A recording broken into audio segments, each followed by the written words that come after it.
240,000 subscribers. New York Times bestseller book launch, $750,000 in closed business referrals. A six-figure speaking career platform.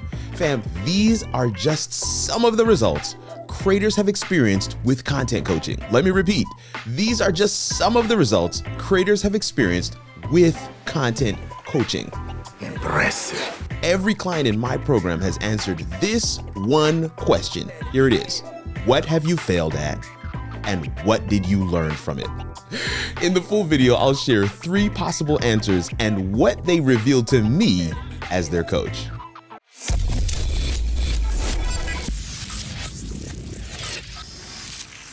The one question I ask all my coaching clients and what their answer reveals from it. Let's dive right in. What have you failed at and what did you learn from it? There's 3 answers I'm going to share here, and I want to know in the comment section, which category do you fall in? Just type answer 1, answer 2, or answer 3 in your comment and we'll respond to you. So here it is. Answer 1, I've never failed at anything. Wow, you're so dominant.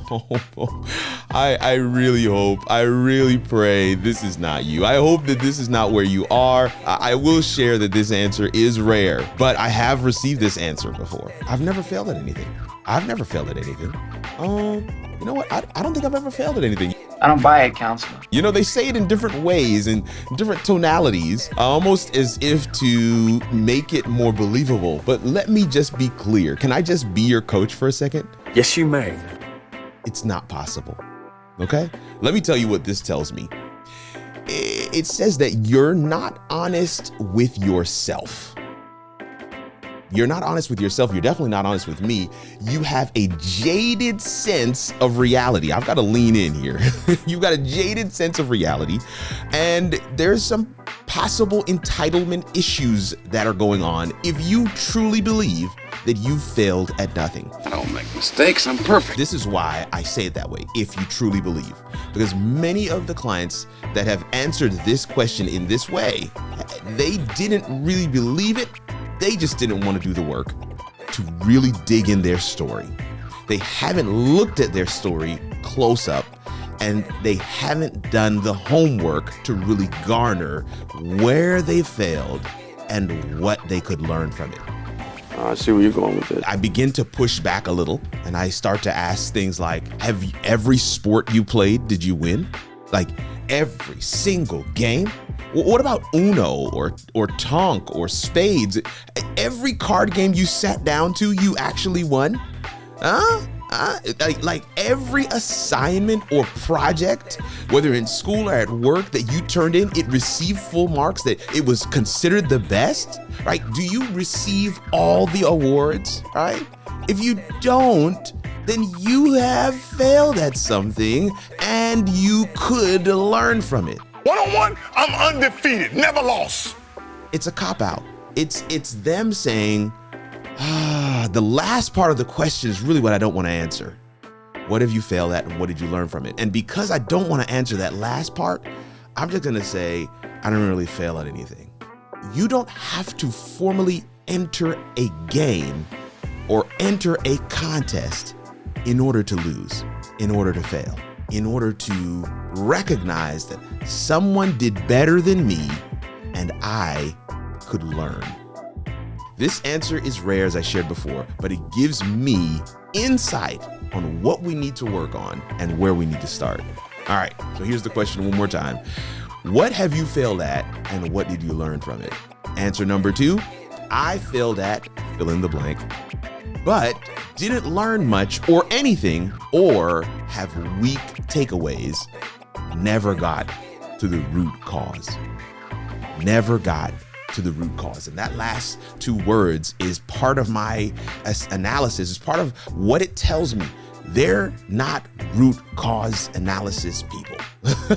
It tells me that this person, that this coaching client doesn't practice deep reflection. Like they don't actually sit at the end of the day or the end of a week or the end of a month or end of a season or a period to really assess all that's happened, take ownership for the things that they did that were wrong, to deflect the things that they had no control over, that they did not contribute to, to really harness and learn the things that are in their own story. It's not for everyone.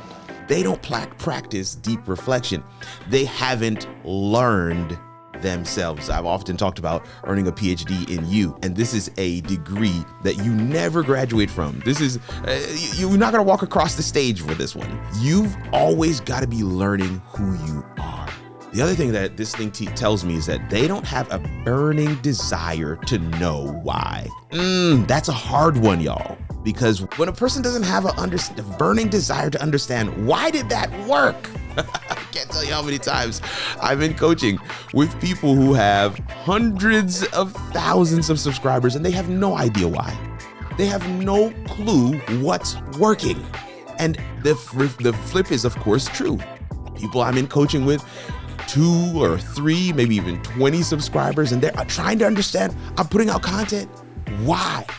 But you don't have a burning desire to understand why that is happening. That's the crux of what makes root cause analysis really work, is that burning desire to know why. And here's the last takeaway.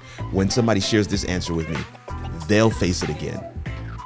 They will face this issue again because they never learned the lesson. And because they never learned the lesson, they weren't able to stack up a defense. They weren't able to shore up those holes. They weren't able to fine-tune their process. They weren't able to learn from it and innovate so that they can be that much better the next time. I say to my kids all the time, if you answer a question wrong on the test, I'm not concerned about the fact that it's wrong. I want to know, did you understand why it was wrong? Did you understand why it was right? Yep. If you don't, that's where I get upset. And this is part of the coaching experience. Let me say this right here. Our stories are like our fingerprint, y'all. It's like our fingerprint. And if you know fingerprints, which I believe you do, no two are alike. It's specific, it's unique, it's one of a kind. God broke the mold when he made you. And just like your fingerprint, your story is unique. This is not a group project. This is super individual. You've got to figure out why you do what you do. You've got to understand why you don't want to know why. Oh my gosh, I hope that this is clear. You've got to figure out why you don't want to know why. And as a coach, I've got to figure out why they don't want to know why as well, and prep for this issue to rise again. That's what the second answer tells me about this question. Here's the question for the final time, and then we'll give you answer number 3. What have you failed at, and what did you learn from it? Answer number 3 simply is, I failed at fill in the blank and learned a ton, and learned an epistle, and learned a book. Listen, this is equally as rare when people are giving me very deep-seated learning outcomes from an experience, very specific and detailed things that they learned from something that they failed at. This thing usually serves as their reason for creating content in the first place. This thing usually tells me their why. It gives me insight into how they tick and are motivated. This thing basically sets them up as students of themselves. It tells me that they have a measure of resilience within them. Got it. And they probably recognize both their strengths and their weaknesses, and they can be honest and transparent about what they've gone through. And let me tell you, all of these things are, these are the factors that make for a successful content creator. They can share experience-based answers. And if you don't know what YouTube is, that's it. Experience-based answers. Let me tell you, this client here, the one that can give me those types, that robust conversation that really gets down to the nitty gritty, we're talking about looking at the grandma and grandpa and your genealogy and the things that are in your code. And I'm pulling this from here, I'm pulling those people, that client gets to skip past a number of sessions and they get right to the good stuff. Let me say this, your story is your intellectual property. It's your story, so stick with it. No one else can tell yours. No one else can mine the gold that's in your story. and make it available to the audience, and make it available to the world. What have you failed at, and what did you learn from it? That is the question. And I wonder how you would answer that question if you were entering coaching. Leave a comment below with your answer and I'll be sure to respond. I gotta tell you this, I'm convinced it's my life's calling to be a coach. And while we have a few seats left, I'd love to see if you would be a good fit.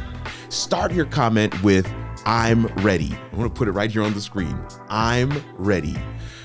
Start your comment with that below and we'll respond with a link to schedule a free introductory session. Be sure to check out our content coaching playlist by clicking right here. Now, there's several videos that will put you on the right track as you start your content journey. Right here, specifically designed just for you. Click now, and I'll see you over there.